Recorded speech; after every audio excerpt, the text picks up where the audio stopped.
has a history dating back 1600 years. Breathtaking scenery, miles of golden sandy beaches, glorious summer sunshine, and some of the finest hotels in the UK. Newquay, quite simply, has it all. Even a tiny harbour where once vast pilchard shoals provided a lucrative haul.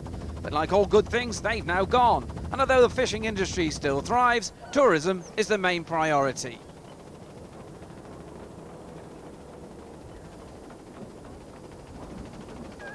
Newquay's popularity is renowned throughout the world, and the town now figures in the UK's top 5 holiday destinations. However, holding their own against some pretty stiff opposition means Newquay has to keep up with the times, and the goal these days is to attract major events to keep the town firmly on the map. And Fred Jackson of Newquay first, but not on the water today. The rest are, and they're underway. Streaming towards the first turn, speeds already in excess of 70 miles per hour, and less than a second separating the top 7. That's Blacker, number 14, needs victory here if he's to mount a serious early challenge to the title he won in '94. But he won't be first to the mark because that's Ian Sanderson. Wilcock and Baker outside him, Blacker and Sterling inside, with first round winner Martin Rendell tucked in behind. Top shot of Ian Sterling, sporting his new Caracol colours and in form, 4th in the Isle of Wight, 5th here. But these two beginning to edge away. Blacker there for a moment, looked to have his nose in front, but if it wasn't for long. Sanderson reaffirms his early superiority, tucks into Mark 2, keeps it tight, minimises Blacker's opportunities, and heads for Mark 3.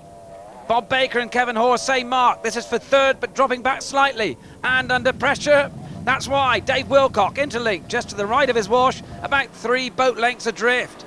Oh, and out goes Bob Reed at number 5. His misery continues with the Argo.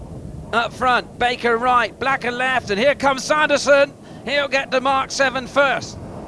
Does so now. Blacker keeps Baker wide on the right-hander, but there's a left-hander coming up. No such problems for Sanderson. Clear water ahead for the 1995 B-Class champion. So, Blacker with a slight dilemma, technically on the wrong side of Baker for the left hand, may go wide and try the inside cut. Taking a look, certainly. Sanderson, Baker, and there is Blacker. Lovely use of the cut there, should keep him second.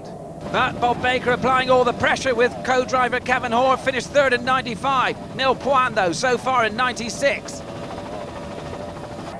And the same goes for Sanderson. In fact, none of the top 3 here have scored in round 1. And here comes Baker. He's on the wrong side, so it shouldn't be a problem to Blacker. And it isn't. In fact, Blacker's come out of that rather well. Sanderson extremely sloppy there, leaving a huge gap. Blacker was through, but once more, it wasn't for long. Sanderson bites the bullet and goes back in front.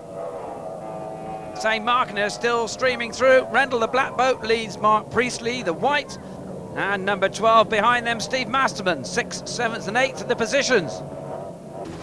Further back, this is B, up to 1300cc, 95 runner-up and first round winner Bob Hunt, 52, with a 4-second advantage over 33.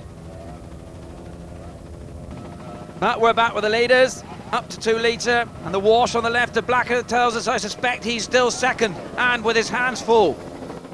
Coming again to the mark, once again it's an economic line he takes. He's so good in these conditions, but not good enough. Sanderson, also a lover of the choppy conditions, still leads.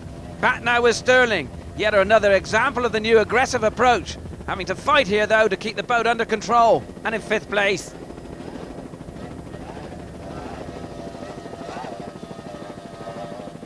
Well, much here for the spectators to enjoy, offshore as well as onshore.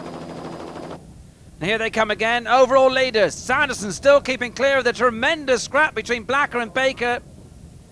And you have to say this is some performance in only his second A-class race. He leads a vastly more experienced pair. Let's not forget Dave Wilcock, number 6, 3rd in round 1. 4 points to spoils there and more useful points here if he can hold on to his 4th. End of lap coming up. 10 of the 48 miles completed. And once again, Blacker steals a few metres on Sanderson.